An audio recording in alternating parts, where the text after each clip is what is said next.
más temor. Háblame cada día, hable tu tierna voz, susurra en mis oídos, tú no estás solo, no. Buenos días, queridos hermanos, bienvenidos a este nuevo domingo en el que podemos abrir nuevamente la palabra de Dios para considerar su enseñanza práctica para nuestra vida. Deseo que estén muy bien, pasando esta mayor parte del año y ya entrando a los calores que presagian un verano bastante tórrido, pero que hemos estado esperando durante todo el invierno. Y agradecidos al Señor porque hasta aquí nos está acompañando con su bendición, con su cuidado. También por la posibilidad de abrir cada vez más la oportunidad de que más hermanos se congreguen, dado que las autoridades están cada día permitiendo que el aforo sea mayor. Y ya han anunciado que prontamente en un partido de fútbol el aforo será del 100%, así que no habrá ninguna lógica para restringir otras actividades. Así que insisto en la ocasión y la oportunidad de poder asistir a todos los que estén cerca y puedan hacerlo los domingos a las 10:30 de la mañana. Mientras mantendremos nuestro culto online por YouTube cada domingo a las 10:45. En esta mañana quiero compartir con ustedes un tema que es acerca de la dependencia nuestra de Dios, y quiero invitarte a que me acompañes en la lectura de la carta del apóstol Santiago. En el capítulo 5, comenzando desde el versículo 7. Allí dice: por tanto, hermanos, tengan paciencia hasta la venida del Señor. Miren cómo el labrador espera el precioso fruto de la tierra, aguardando con paciencia hasta que reciba la lluvia temprana y la tardía. Tengan también ustedes paciencia y afirmen vuestros corazones, porque la venida del Señor se acerca. Hermanos, no se quejen unos contra otros, para que no sean condenados. He aquí el juez está delante de la puerta. Hermanos míos, tomen como ejemplo de aflicción y de paciencia a los profetas que hablaron en nombre del Señor. Y salteamos unos versículos y el versículo 13 sigue diciendo: ¿está alguno entre ustedes afligido? Haga oración. ¿Está alguno alegre? Cante alabanzas. ¿Está alguno enfermo entre ustedes? Llame a los ancianos de la iglesia y oren por él, ungiéndole con aceite en el nombre del Señor. Y la oración de fe salvará al enfermo, y el Señor lo levantará, y si hubiere cometido pecados, le serán perdonados. Confiesen vuestras ofensas unos a otros y oren unos por otros para que sean sanados. La oración eficaz del justo puede mucho. Elías era un hombre sujeto a pasiones semejantes a las nuestras y oró fervientemente para que no lloviese, y no llovió sobre la tierra por 3 años y 6 meses. Y otra vez oró, y el cielo dio lluvia, y la tierra produjo su fruto. Hermanos, si alguno de entre ustedes se ha extraviado de la verdad y alguno le hace volver, sepa que el que haga volver al pecador del error de su camino salvará de muerte un alma y cubrirá multitud de pecados.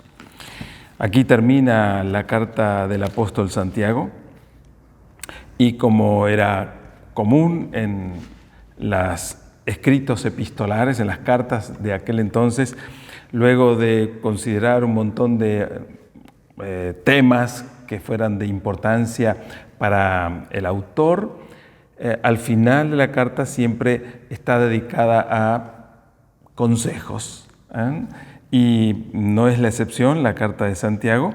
Y ya estando finalizando esta carta, a los hermanos en Cristo, él está transmitiendo como concepto cuál debe ser la actitud del cristiano ante diferentes situaciones de la vida. Y esto es algo que realmente nos interesa.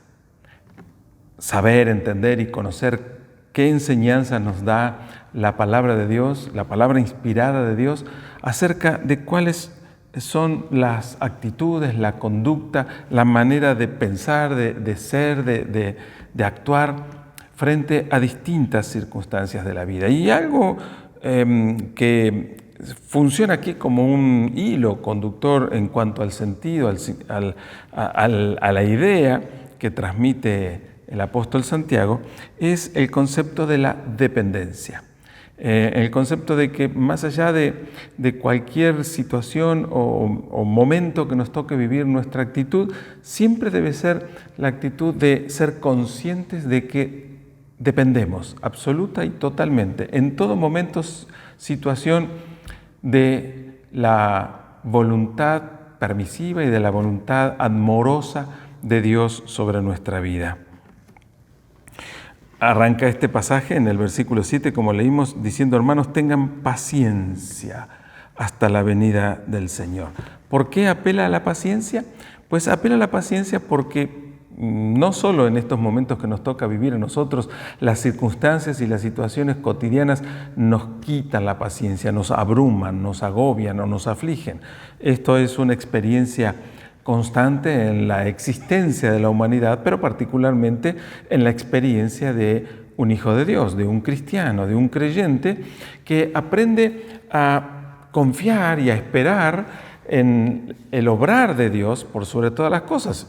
Nosotros cada día nos angustiamos, nos afligimos, nos sorprendemos o nos desbordamos escuchando las noticias, viendo la televisión, escuchando la radio y sabiendo de que la humanidad, pareciera que la humanidad cada día va de mal en peor.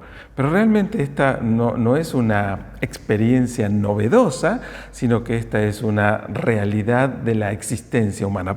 Precisamente porque el ser humano caído en pecado, sin Cristo, sin Dios y sin esperanza, es alguien que va perfeccionándose para el mal. Si vale decir que hacer el mal es perfectible, bueno, esta sería una manera de expresarlo, perfeccionándonos para el mal.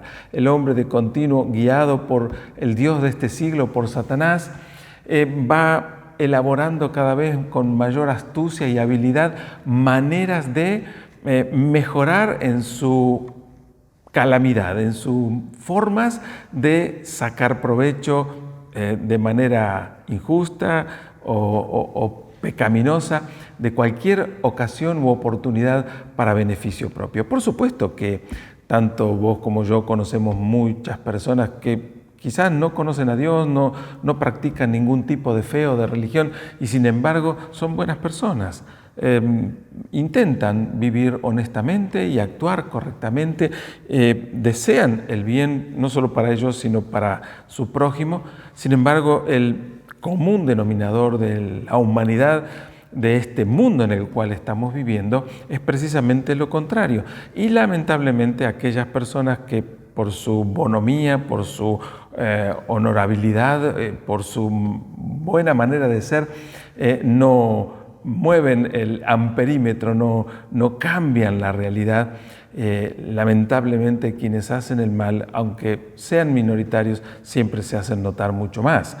Y lo que notamos y lo que vemos y lo que sobresale y lo que los noticieros constantemente están informando es precisamente todas aquellas experiencias malas, negativas, peligrosas, atemorizantes o aterrorizantes en muchos casos, que alteran el común denominador de cada día.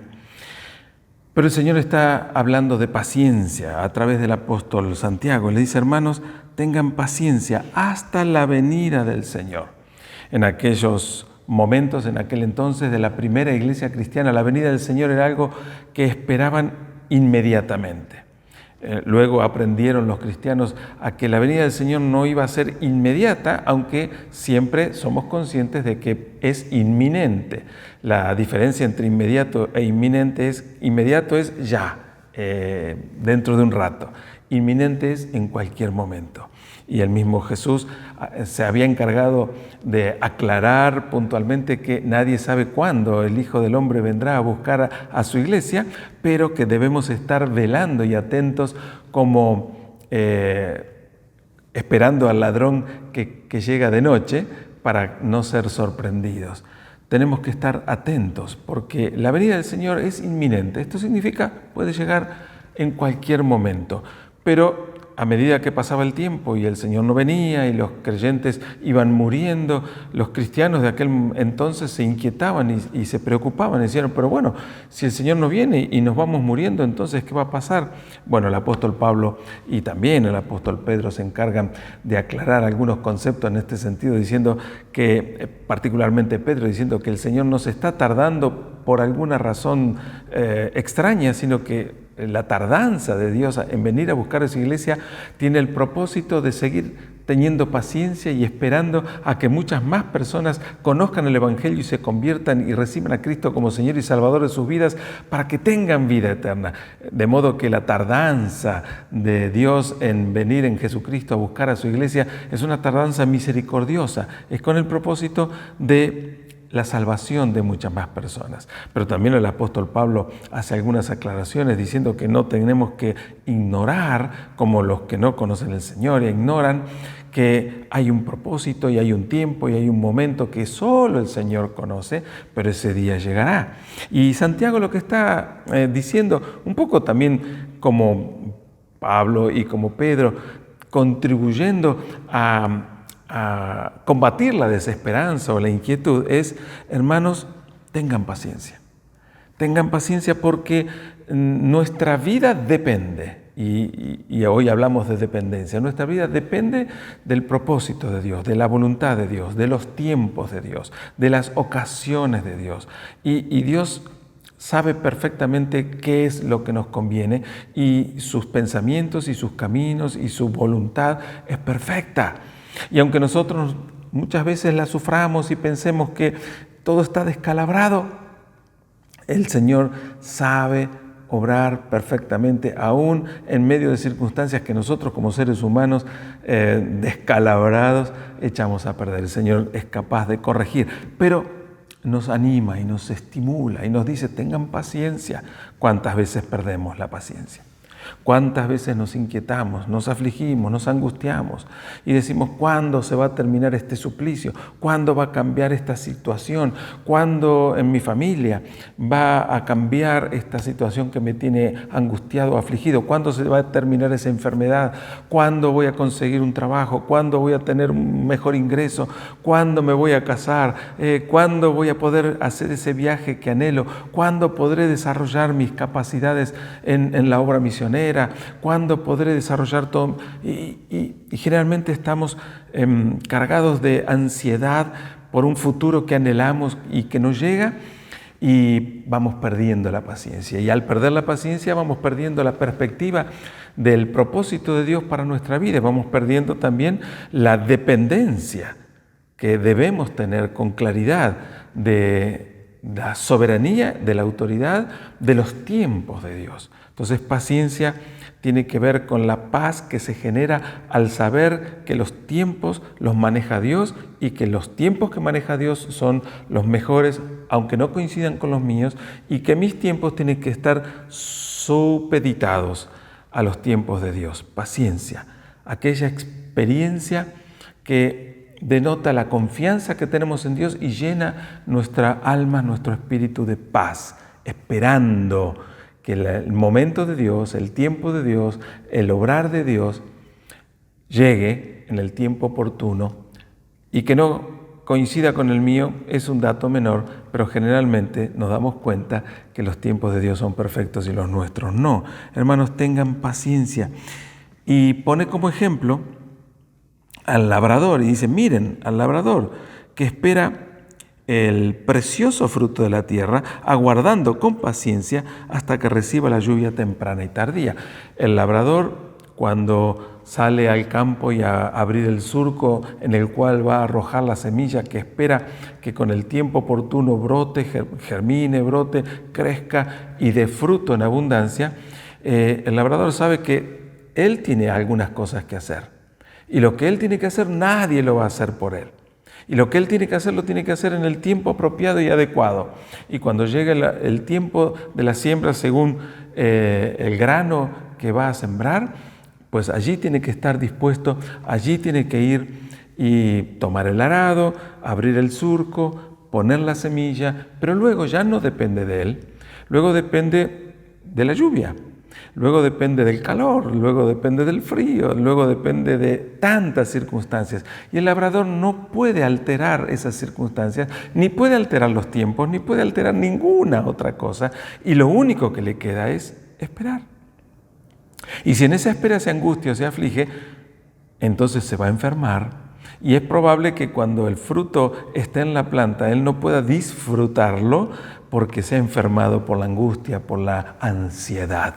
Por lo tanto, el mejor consejo que Dios nos da es: hagan lo que tengan que hacer en el momento que lo tengan que hacer y en la manera apropiada que convenga hacerlo, pero luego lo que ustedes no pueden hacer, lo que no dependa de vos, no te angusties, no te aflijas, no te desesperes.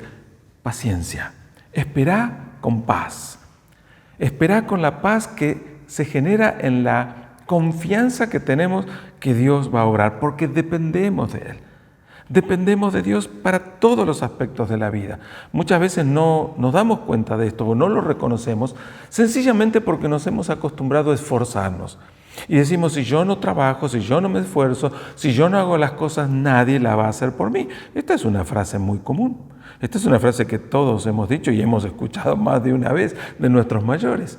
Si yo no lo hago, ¿quién lo va a hacer por mí? Si no me levanto temprano, si no me preparo, si no busco trabajo, si no hago mi trabajo adecuadamente, si no me esmero, si no me esfuerzo, si no hago todo lo que tengo que hacer en tiempo y forma, ¿quién lo va a hacer? ¿De dónde van a venir los recursos? Entonces estamos acostumbrados a aplicar toda nuestra capacidad y todo nuestro esfuerzo y todo nuestro esmero para que las cosas sucedan. Pero ignoramos en ese esfuerzo que nosotros no somos todopoderosos.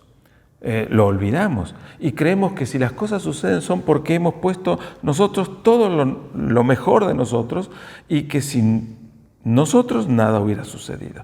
Pero en realidad la Biblia es clara en decirnos que en nosotros está la disposición, pero de Dios depende que las cosas sucedan. Y a menos que seamos sabios en entender nuestra dependencia, a menos que seamos inteligentes, espiritualmente sabios en comprender que dependemos absolutamente de Dios, que por más ganas que tengamos de levantarnos, si estamos enfermos no lo podremos hacer, que por más ganas que tengamos de ir a trabajar, si estamos discapacitados por alguna razón, no vamos a poder lograrlo. Y que es de Dios la bendición que recibimos cuando podemos levantarnos, cuando tenemos salud, cuando tenemos fuerza, cuando tenemos trabajo, cuando tenemos oportunidades y las aprovechamos con sabiduría. Dependemos de Dios.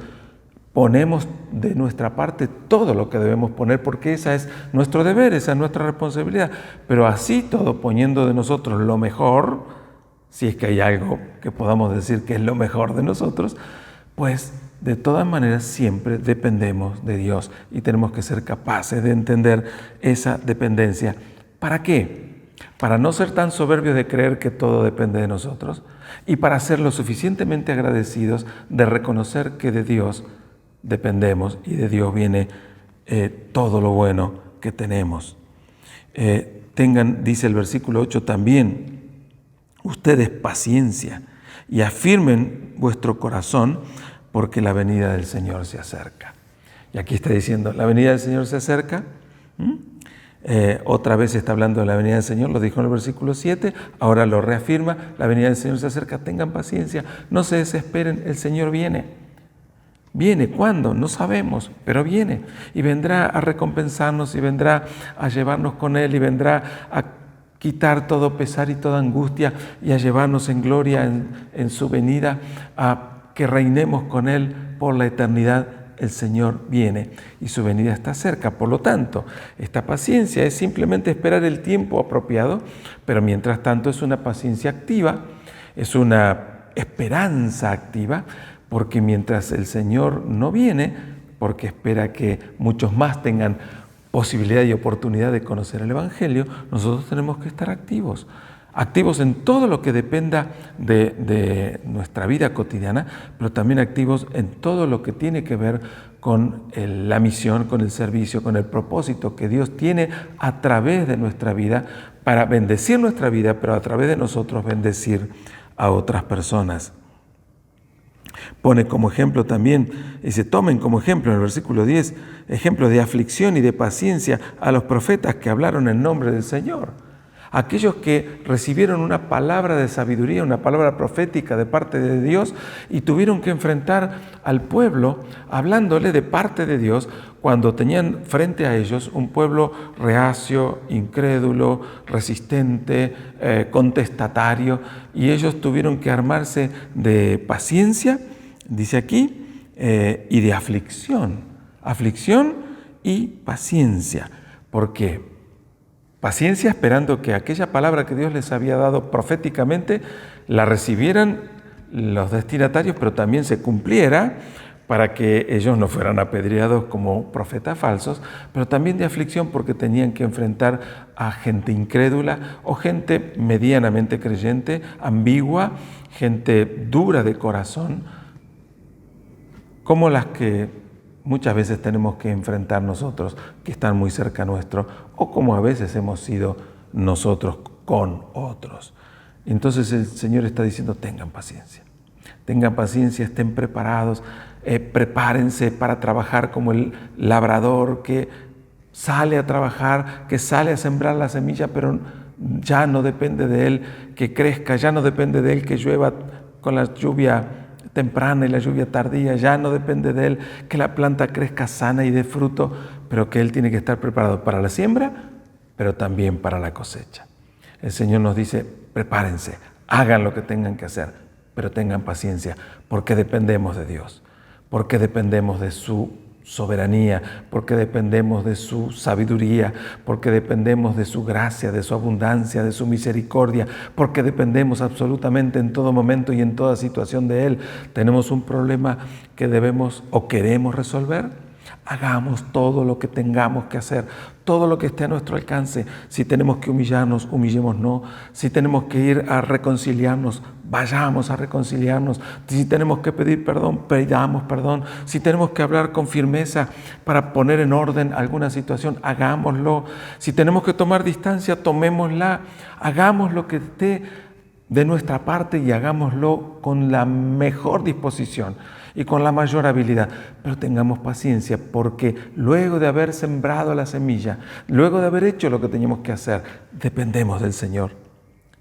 No pretendamos nosotros resolver todas las cosas, no pretendamos tener todas las respuestas, porque vamos a meter la pata, porque vamos a hacer lío, porque vamos a arruinar las cosas cuando queremos hacer lo que solo Dios puede hacer. Arruinamos las cosas. A veces tenemos algún familiar muy cercano, algún hijo, algún hermano, algún ser querido que está equivocándose y nosotros nos carcome la ansiedad y decimos, no, yo voy a ir y le voy a hablar y lo voy a retar y le voy a llamar la atención y le voy a decir, te estás equivocando, lo que estás haciendo está mal, estás arruinando tu vida, la vida de tu familia, la vida de tus seres queridos, estás entristeciendo a todos y le voy a cantar las 40 y le voy a bajar línea y le voy a decir todo lo que le tengo que decir porque está mal. ¿Sabes qué dice la Biblia? Que haciendo eso muchas veces nos equivocamos horriblemente. Porque la Biblia dice con claridad que es el Espíritu Santo el que convence a las personas de pecado, de justicia y de juicio. Yo puedo decirle con todo mi fervor y con toda mi buena intención que Dios lo va a castigar y que va a tener consecuencias terribles y que va a arruinar todas las cosas. Le voy a hablar de su pecado y le voy a hablar del juicio. Y le voy a manifestar la justicia que yo entiendo. Y voy a intentar que desde mi corazón y de mi mejor buena intención, esa persona a la que le estoy hablando entienda su pecado, la justicia divina y el juicio que le espera. Pero esa persona puede llegar a endurecer todavía peor su corazón y enfurecerse contra mí, porque yo estoy pretendiendo tomar el rol, el lugar que solamente el Espíritu Santo puede ejercer.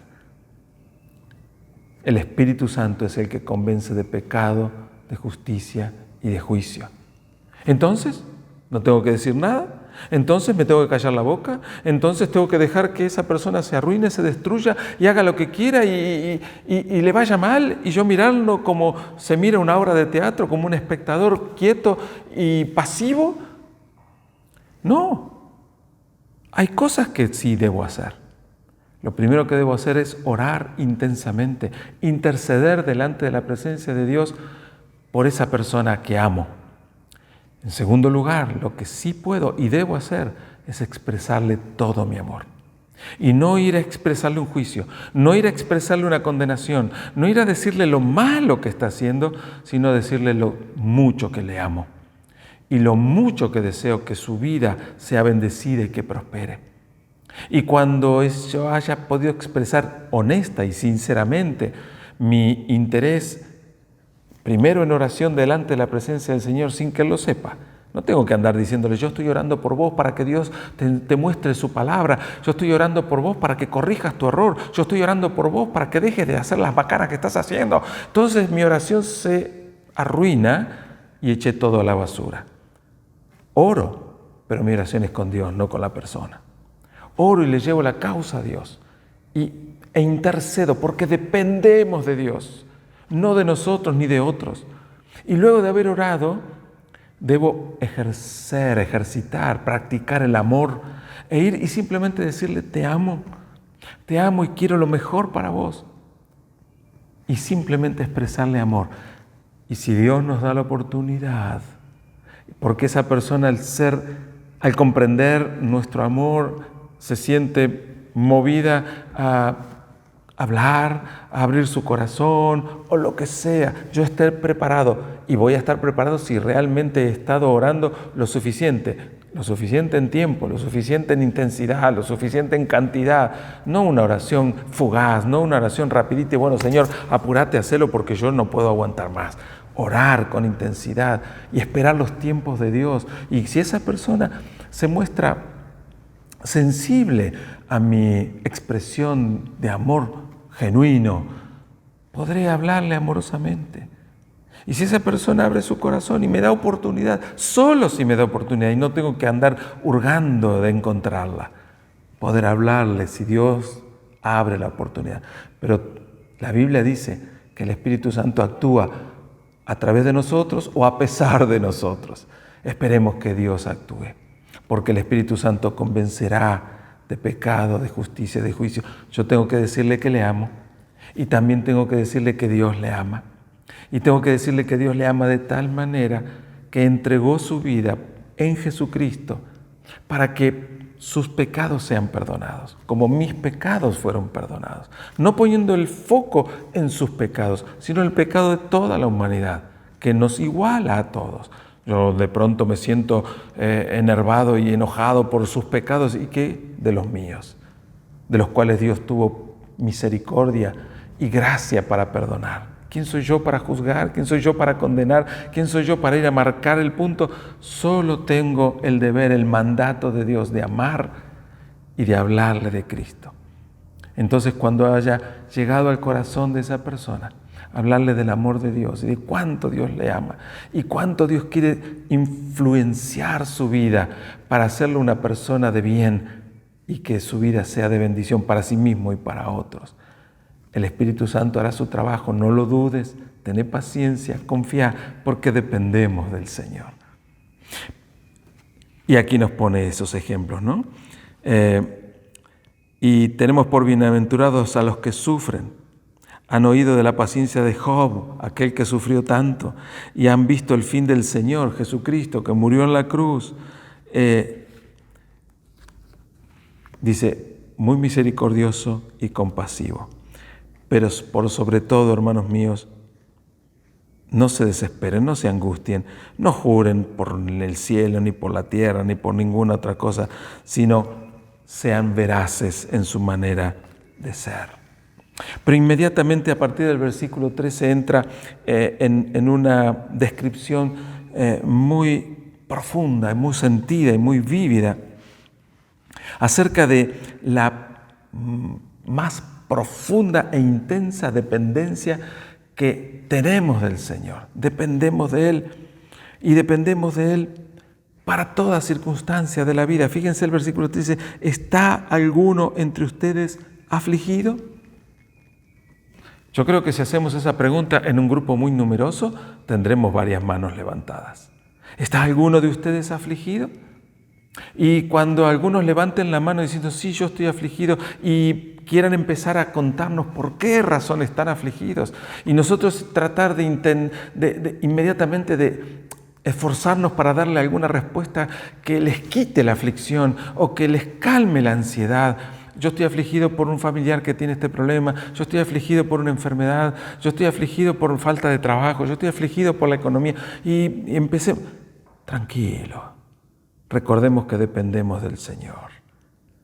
Y el Señor, para dejar en claro esta verdad, dice, ¿está alguno de ustedes afligido? Ore, haga oración. Entonces, cuando alguien esté afligido, no pretendamos acudir a la carrera para tratar de quitar esa aflicción con las mejores palabras que se nos ocurran. Con un abrazo fuerte, el abrazo está bien, no está de más. Con escucharlo, está excelente, viene muy bien, hace muy bien escuchar a la persona afligida, pero no pretendamos que nuestra actitud, nuestra postura, nuestra disposición, por más buena y bien intencionada que sea, por sí va a quitar la aflicción. Lo mejor que podemos hacer, además de estar prestando atención, además de estar dando un abrazo, además de estar acompañando a esa persona, lo mejor que podemos hacer por el afligido es orar. Pero hay algo mejor que orar por el afligido. Es guiar a ese afligido a que él ore por su aflicción. Que no nos vea a nosotros como los intermediarios entre Dios y su problema, sino que aprenda que tiene abierto el camino, franca la entrada a la mismísima presencia de Dios y que Él tiene el deber, la responsabilidad y el privilegio de llevar su propia aflicción a la presencia de Dios. Que aprenda a franquear cualquier obstáculo que se le haya puesto en su mente, porque Dios no lo ha puesto y ni lo pondrá. Él ha dejado franca y libre la entrada, el camino hacia su misma presencia. Enseñemos eso, transmitamos esa verdad. ¿Está alguno afligido? Ore, haga oración. Dependemos de Dios para quitar nuestra aflicción. Dependemos de Dios para que aquellos momentos difíciles, aquellos momentos tortuosos, aquellos momentos tristes, aquellos momentos que nunca quisiéramos vivir, pero nos toca vivir, sean más aliviados y el Señor pueda trabajar en nuestra vida. Pero inmediatamente hay un consejo siguiente que dice, ¿está alguno alegre? Cante alabanzas. Y esto es sorprendente porque no se nos ocurren un montón de ideas para el que está afligido, pero para el que está alegre. Si está alegre, no necesita nada. Si está feliz, las cosas le están yendo bien. Consiguió trabajo, consiguió novia, se está por casar, tiene los hijos sanos, tiene salud, tiene un buen pasar, está feliz, está alegre, se va a ir de vacaciones, no sé, las cosas el motivo de la alegría circunstancial. Pero está alegre. ¿Qué le vamos a decir a una persona alegre? Che, me alegro de tu alegría, te felicito, qué bueno que estés bien, qué bueno que te esté pasando lo que te pasa. ¿Sabes? La Biblia tiene consejos también para el que está alegre. Y dice, para el que está alegre, cante alabanza. ¿Por qué? Porque también dependemos del Señor en nuestra alegría. Si en nuestra aflicción somos conscientes que dependemos del Señor y vamos a buscarlo en oración, mucho más en nuestra felicidad y en nuestra alegría tenemos que ser conscientes que también dependemos del Señor. Porque lo más factible es que en nuestra alegría nos olvidemos de nuestra dependencia del Señor y creamos que somos felices y alegres porque hemos conseguido con nuestro propio esfuerzo y capacidad todo lo que necesitábamos y que no necesitamos nada más y mucho menos de Dios porque somos autosuficientes. Precisamente el Señor dice, si está alguno alegre, cante alabanza. ¿Sabes por qué? Porque la alabanza, lo que alaba es la gloria de Dios. La alabanza lo que destaca es los beneficios de Dios que recibimos. La alabanza lo que prioriza, lo que pone sobre el tapete, sobre el escritorio, es que si algo soy y si algo tengo, depende de Dios, viene de Dios. Cuando alguien está muy bien económicamente, suele con mucha facilidad olvidarse de Dios. Por eso Jesús dijo que es muy difícil que un rico entre al reino de los cielos. ¿Por qué? Porque su confianza, su esperanza, su fe está puesta en sus riquezas. Precisamente cuando uno está pasando los mejores momentos de su vida es cuando más tiene que ser consciente que depende de Dios. Alabe para reconocerlo, alabe para exaltarlo, alabe para humillarse bajo su soberanía, su poderosa mano. Alabe. ¿Estás afligido? Orá. ¿Estás alegre? Alabá, porque la aflicción y la alegría son distintos momentos de la vida que todos vamos a pasar, pero en las dos circunstancias nunca debemos olvidar que dependemos del Señor. Pero dice algo más, dice, ¿está alguno enfermo? Si está alguno enfermo, confíe. Entonces aquí habla de la oración, de la alabanza y de la fe. Oración, alabanza y fe. Dependemos del Señor y por eso oramos. Dependemos del Señor y por eso alabamos. Dependemos del Señor y por eso confiamos.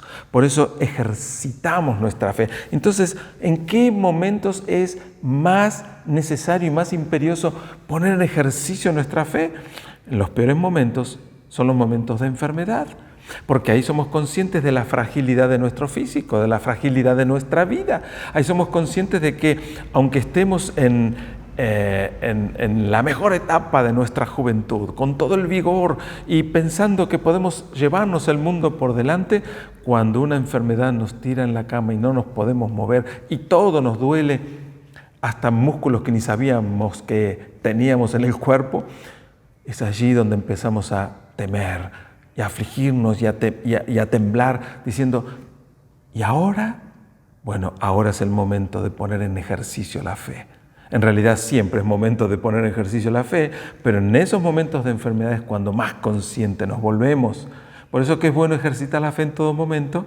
La oración y la alabanza ponen a nuestra fe siempre en ejercicio y la lubrican para que esté fresca y vital. Pero en los momentos de enfermedad, como nunca, debemos ejercitar nuestra fe. Confiamos. Aquel que va sin fe no puede esperar milagros. Y si realmente en momentos de enfermedad lo que necesitamos es milagros, y Dios es un Dios de milagros, es un Dios poderoso, Dios hace milagros. Siempre los hizo y siempre los hará. Y si no los vemos es porque no confiamos. Si no los vemos es porque no creemos. Si no los vemos es porque no oramos con la fe suficiente para poder ver el milagro de Dios actuando en nuestra vida. Y a veces son milagros sencillos. A veces son milagros complejos, pero siempre Dios cuando obra milagrosamente. Pero aquel que no duda cuando ora, puede esperar que Dios obre. Dice este pasaje, Dios levantará al enfermo. La Iglesia de Jesucristo tiene esta función que cumplir, la función intercesora, la función de acompañar en la oración, la función de estar al lado del que sufre, no simplemente para consolarlo con nuestra presencia o nuestro abrazo o nuestra palmada, sino para apoyarlo, fortalecerlo, estimularlo y animarlo con nuestra oración, pero con su propia oración también. Cuando la iglesia no ora por los enfermos. La iglesia está parcializando el evangelio y parcializa al ser humano diciendo vos sos un ser humano completo cuando estás sano, fuerte y vigoroso, pero cuando estás enfermo y tullido, entonces no sos un ser humano completo. Pero por sobre todo, si la iglesia no ora, está desobedeciendo la voluntad de Dios. ¿Está alguno enfermo? Ore. Allí el versículo 14 nos lo deja clarísimo. ¿Está alguno enfermo? Dependemos de Dios. Por eso oremos. Pero fíjense que la oración aquí toma otra característica porque dice, llame a los ancianos, esto es los líderes de la iglesia, los hermanos con mayor vida espiritual y responsabilidad, aquellos que tienen funciones de liderazgo, llame a estos hermanos espirituales para que oren por él. Y dice, ungiéndole con aceite en el nombre del Señor. Aquí el aceite, según distintas interpretaciones, para algunos el aceite era un elemento utilizado en la medicina y podría ser como un instrumento simbólico de que alguien ungiendo con aceite está procurando una sanidad medicinal de parte de Dios, pero también está el concepto del símbolo de la unción del Espíritu Santo. Entonces, cuando estamos orando por un enfermo y hacemos unción de aceite, lo que hacemos es un acto profético, un acto de fe. No estamos haciendo ningún acto de magia, no es que el aceite sea un talismán mágico que por ponérselo en la frente o rociarlo en la cabeza del enfermo, como por arte de magia, esa persona se va a sanar porque le pusimos un aceite bendecido. De ninguna manera, esto sería una aberración, porque el que obra en sanidad siempre es Dios. No es el aceite el que sana, es Dios, pero es un acto profético, es un acto de fe que ayuda a la persona que está pasando por la enfermedad a sentir el amor de Dios, pero también el amor y el cuidado de los líderes de la iglesia hacia su persona, estimula su fe, estimula su esperanza, estimula su confianza y Dios obra sobre un acto de fe. Nosotros en la congregación no hacemos reuniones de unción con aceite porque entendemos en las Escrituras que no deben ser los cultos dedicados a la unción, los cultos deben ser dedicados a alabar, a exaltar a Dios y a predicar el Evangelio, a enseñar la palabra de Dios, pero sí oramos con unción de aceite para aquel hermano o hermana enfermo que con la instrucción, como enseña Santiago, llama al liderazgo de la iglesia. Generalmente en esta iglesia llama al pastor, que con mucho gusto voy y a veces voy acompañado de algún otro hermano o hermana, dependiendo quién sea que necesita la oración, y vamos a su casa o le recibimos en instalaciones de la iglesia y allí hacemos un acto de oración con unción de aceite, como un acto profético, como ya lo aclaré.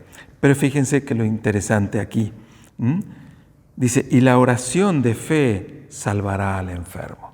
No dice que es el aceite, es la oración de fe. Pero la oración de fe, ¿de quién? ¿Del liderazgo? ¿De los ancianos? ¿Del pastor? Por supuesto que la oración de fe de los ancianos y del pastor es importante, pero lo más importante es la oración de fe del enfermo. Por eso es que no solo es suficiente orar por el enfermo, sino guiar al enfermo a orar por sí mismo. Y dice, la oración de fe salvará al enfermo. Y aquí está hablando de salvación. En realidad, en el contexto bíblico, la palabra sanidad y salvación casi son la misma palabra. Entonces, a veces se confunde en la traducción sanará y salvará, porque cuando Dios nos salva, nos sana de nuestra maldad, nos sana de nuestro pecado, nos sana de nuestro pasado y nos salva. Y aquí está diciendo, la oración de fe sanará, salvará al enfermo. Y si el enfermo de pronto no sana de su dolencia física, pero sí sana de sus dolencias espirituales porque había pecado que confesar y no lo había confesado porque había una fe que reconocer y no la había declarado.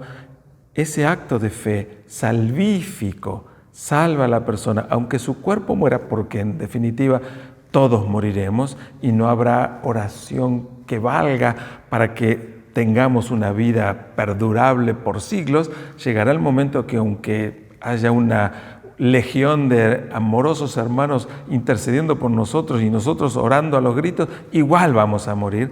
Pero lo más importante no es la existencia continua de nuestra vida física, sino la existencia eterna de nuestra vida espiritual. Y esa sí requiere de la salvación por medio de la fe en Jesucristo. Por eso predicamos el Evangelio, porque necesitamos creer en Cristo y recibirlo como Señor y Salvador para que nuestros pecados sean perdonados por medio de la fe, para que nuestra vida tenga un nuevo comienzo, una nueva vida de salvación, y cuando muramos físicamente podamos seguir viviendo eternamente en la presencia del Señor. Si hubiere cometido pecados, dice, le serán perdonados. ¿Por quién? Por Dios.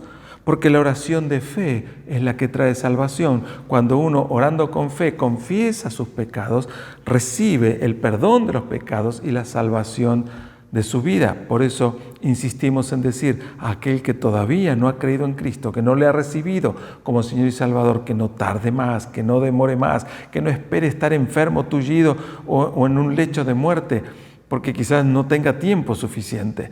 Que lo haga ahora, hacelo ahora. Recibí a Cristo Jesús como el Señor y Salvador de tu vida para tener el perdón de tus pecados, para tener la salvación, para tener la seguridad de una vida eterna con Dios. Y si hubiere cometido pecados, te serán perdonados. Y dice el versículo 16, confiesen vuestras ofensas unos a otros, oren unos por otros, para que sean sanados. Y otra vez, sanados y salvados como sinónimos. ¿Por qué está diciendo confiesen vuestras ofensas unos a otros? Porque si no revelamos aquellas cosas que nos mantienen ofendidos y como ofendidos nos mantienen alejados de nuestros hermanos, nos mantienen heridos, nos mantienen diezmados, nos mantienen lastimados. Confesar nuestras ofensas. Es decir, yo he hecho esto o yo me siento ofendido por esto. Y dice, oren unos por otros. Por supuesto que no vamos a poner a vociferar nuestro pecado a los cuatro vientos, ni a declarar a los gritos nuestra ofensa con otros hermanos. Esto debemos hacerlo individual y personalmente, en la intimidad más reservada, para que haya un clima de restauración apropiado. Y dice, confiésense las ofensas unos a otros y oren unos por otros para que sean sanados. Sanados de nuestras heridas, sanados de nuestros rencores, sanados de nuestras maldades, sanados de nuestras consecuencias emocionales, psicológicas y espirituales, sanados en toda la integridad de nuestra humanidad. Necesitamos confesar, necesitamos perdonar, necesitamos restaurar, necesitamos interceder, orar unos por otros. No hay mejor lazo amoroso en lo espiritual que ponernos a orar con otra persona. La oración eficaz del justo puede mucho. Este final del versículo 16 es glorioso. La oración eficaz del justo puede mucho.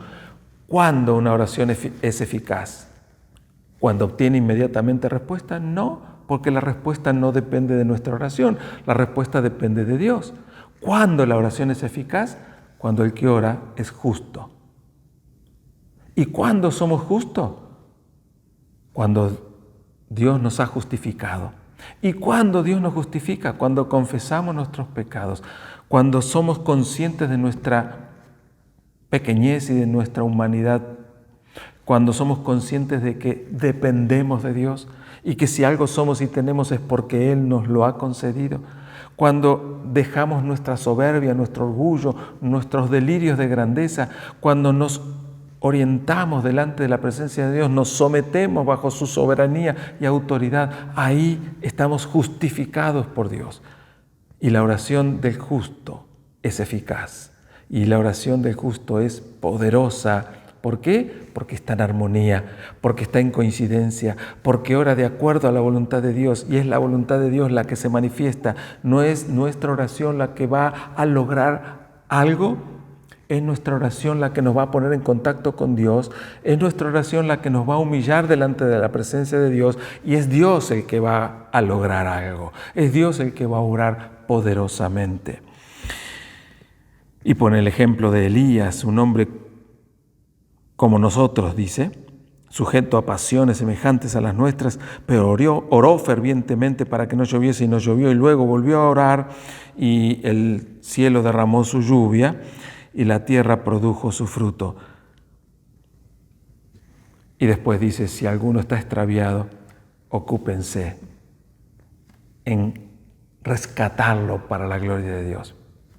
Insisto, al ir a rescatar a alguien que está extraviado, solo es posible con amor.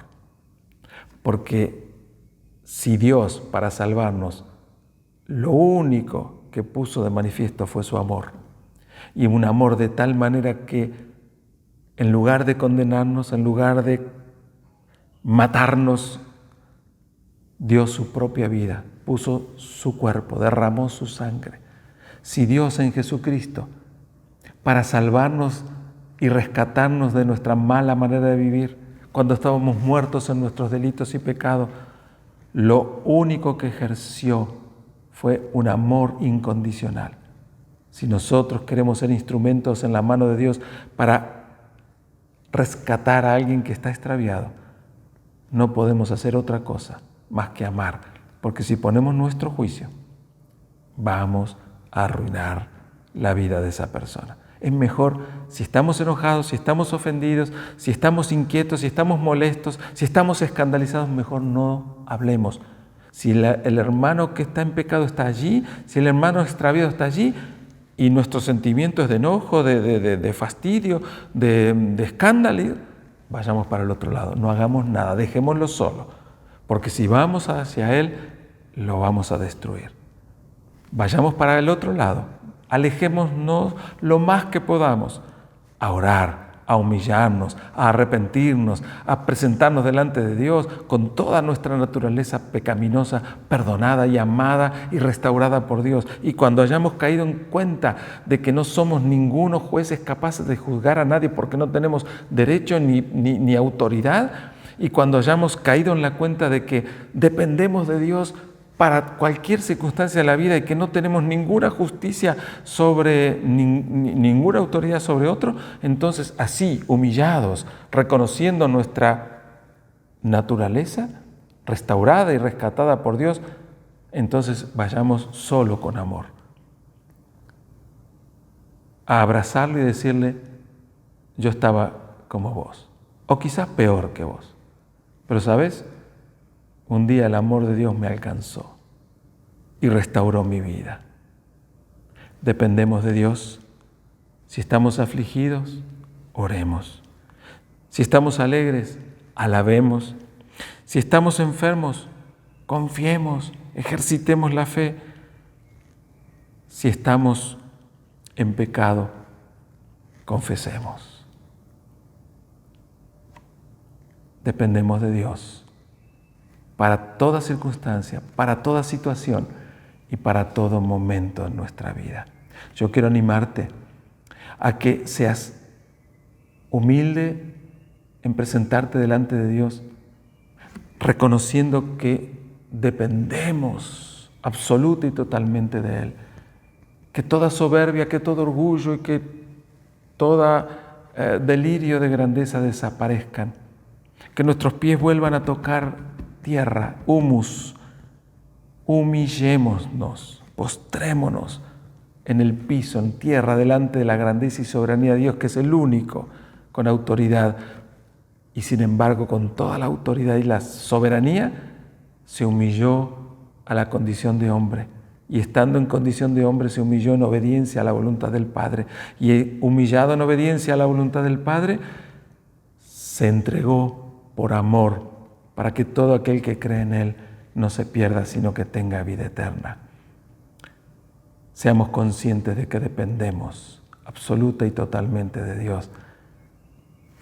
para darle el lugar, la alabanza, la gloria, para conversar con Él en oración, para humillarnos, pero también para confesarnos, para ejercitar nuestra fe y crecer en esa relación personal con Él.